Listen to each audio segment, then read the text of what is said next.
Hey guys, welcome to episode number 1 of the Traffic into Demos show. Now, if you guys have been kind of watching my content, kind of towards the end of last year, you'll know that I was running a show called the SaaS Landing Page Review Show. I think we got up to about almost 60 episodes, I think, if I'm remembering correctly. Now, essentially, what that show was about, I was, reviewing different B2B SaaS companies' landing pages and really just giving them advice on how I would kind of go about improving conversions when it kind of pertains to the landing page. Okay.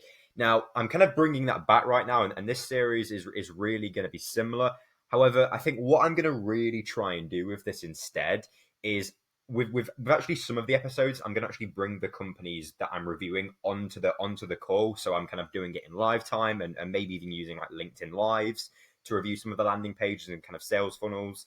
But really, what this is going to be about and how this show is going to be different is rather than just reviewing the landing page itself, it's going to have more of a focus on, the technologies that are being used. So, like are they using intercom, different social proofing tools, and really kind of taking into account the entire kind of sales process. Obviously, I can't go through the entire sales process on a 10-minute video, but really trying to look at the entire picture rather than just looking at the landing page and kind of giving feedback on that. Okay, so it's going to be kind of, I guess, very similar, but we're just kind of we're going to try and go through more on kind of on this show and really try and give more and more actionable feedback. Okay, so for episode number 1, we are going to be taking a look at Livemote. Now, if you guys are working in the kind of field service environment and you're like a service manager, sales manager, then this is the tool for you. Okay, so if you're trying to increase, kind of field operations, I guess, efficiency, then like I said, go and check these guys out. Okay, they're essentially like a AR tool that is like built for this space. Okay, to really increase efficiency.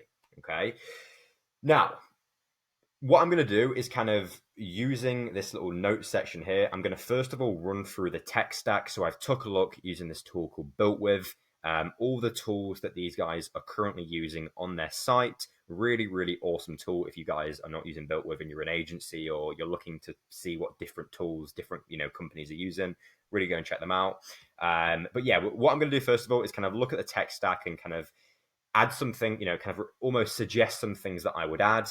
And then we'll really start diving into some of like the headlines and kind of the copy being used. Okay, so first of all, focusing on the tech stack. So I'm going to kind of run through a few things that I would really, really recommend that you install, just because I think they'll massively increase your conversions and really help you kind of convert, especially during these times right now where, marketing, with everything that's going on in the world right now, marketing it has to work, right? And, if your landing page and funnel is not fully optimized, you're going to run into problems. Okay. So first of all, the first thing that I noticed that you guys didn't have installed was the LinkedIn Insight tag. Okay, you want to get this Insight tag installed. If you're in B2B and you haven't got the LinkedIn Insight tag installed, you need to get it installed. Okay, because it works very, very similar to the Facebook Pixel, right? And I'm going to assume we're all marketers. We all know what the Facebook Pixel is. It's essentially think of it as like a piece of code that you install on your website, and it allows you to run retargeting campaigns. So every time someone visits your website, you can then retarget them back on Facebook.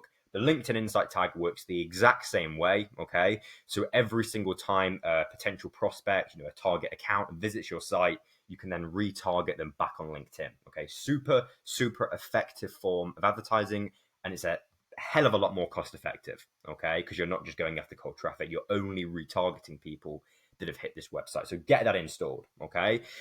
Now, the second thing, I noticed you guys are not currently using a marketing automation tool. From what I've seen, you haven't currently got one that's connected to the site. I can see that I think you were using HubSpot, but where it says last detected, I think that tells me that you've either got rid of it. I'm not 100% sure, but from your main tech stack that I can see right here, it doesn't look like you've got one installed. Okay. So if you have or haven't got HubSpot installed, really, really utilize that. I think HubSpot is without a doubt my favorite marketing automation tool. Obviously there's tools like Marketo and all these other ones, but in my opinion, the capabilities that HubSpot gives you is just incredible. Okay, so make sure you're using HubSpot. Now, The next thing and the next tool that I would kind of suggest, I know you're using some form of chat tool down here. I don't think it's Drift because it would come up on your kind of tech stack. So get Drift ABM. Okay, Drift ABM, it allows you to personalize the chat, and it basically, so let's say a company, let's say Spotify, completely random company. Let's say someone from Spotify is visiting this website.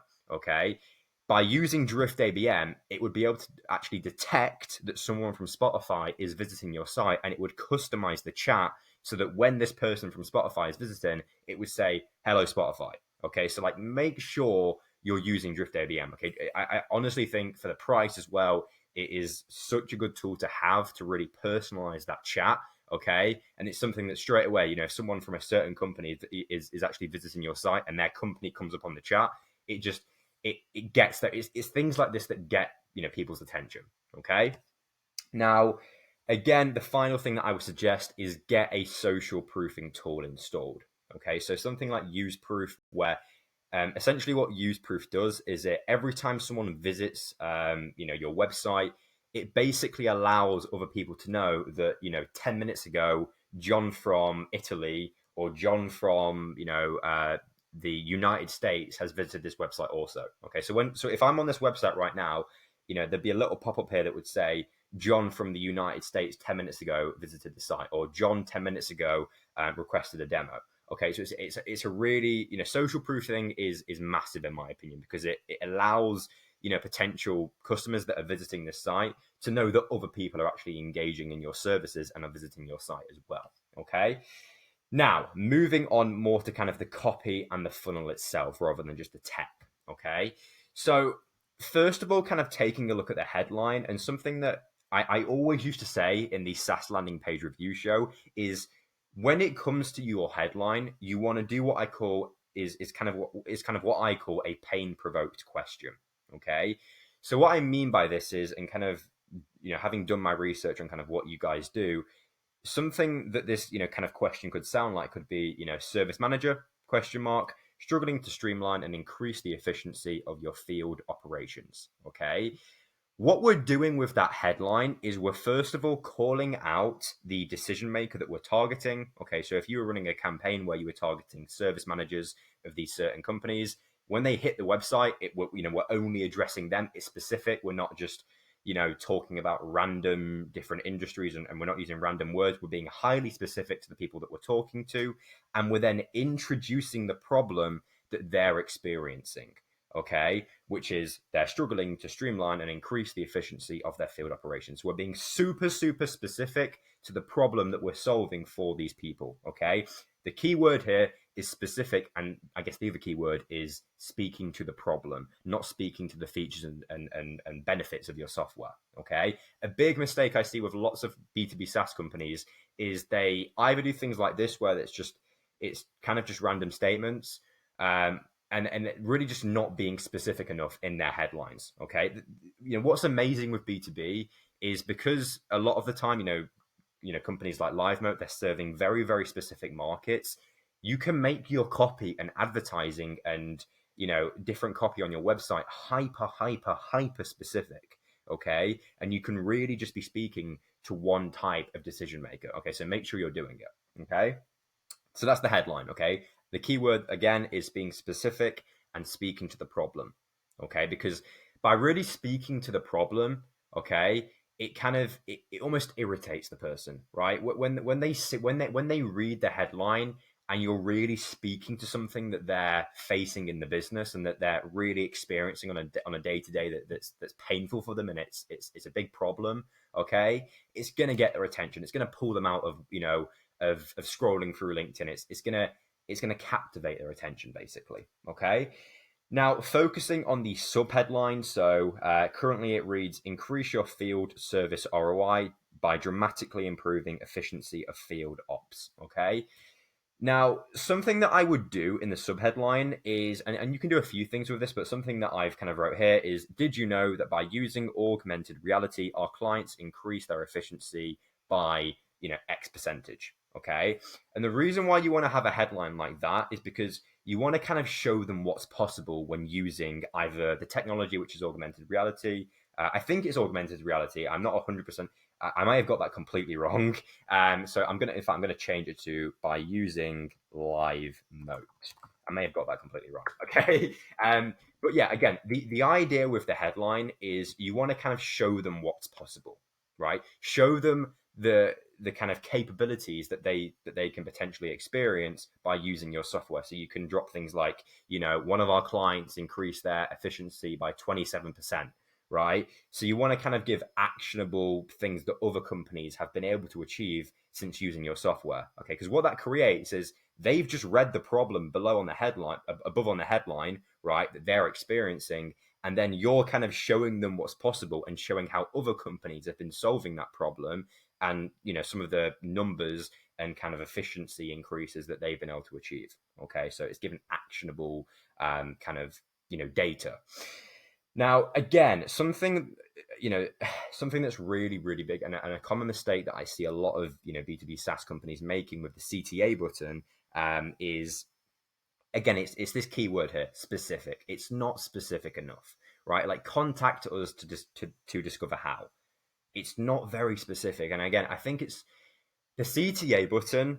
It can say a lot of things, right? In my opinion, because if you've got a CTA button like most SaaS companies, where it's like schedule a demo, book a free consultation, contact us, right? That screams sales pitch, right? It screams this is going to be an arduous process where I'm going to send an email in, they're going to get back to me. It's going to be a long process. Maybe they're going to get back to me in a week, and it's just you want, in my opinion, there's a really big opportunity to really make your CTA button very, very specific to the problem that you're solving, right? So an example of what you could say in the CTA button, and something that I'd see barely any SaaS companies doing, is something like, I want to increase my efficiency by 25%, right? Because then what we're doing is they've just read the headline where we're speaking to their problem. They've just then also read the subheadline where we're saying that this company has increased their efficiency by this percent, and then we've got a button that says, I want to increase my efficiency by X%. Okay, it's an actionable CTA.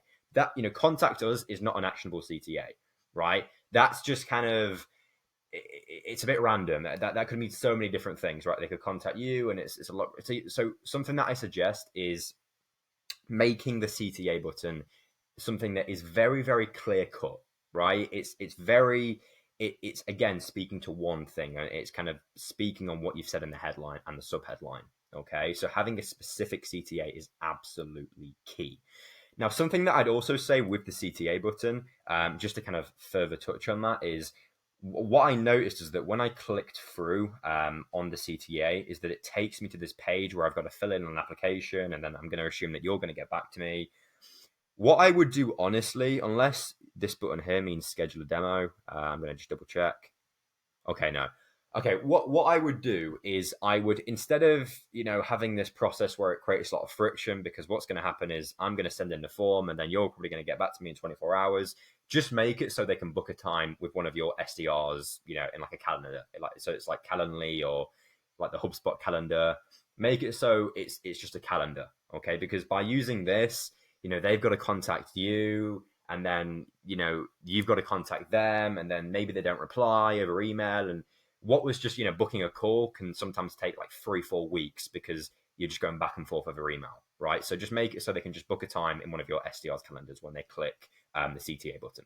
Okay, now I'm going to touch kind of on a few more kind of things going down the page, and something that I'd say straight away is, don't talk about features straight away on your landing page, right? If you're going to talk about features and do all of that, do it towards the bottom of the page. What's most important is this, again, thing of social proofing, right? So when someone scrolls down your landing page, so when they've just read like the main kind of the headline, they've just looked at the CTA button, when they scroll down, okay, what's really, really great in my opinion to have is video testimonials from your current clients, right?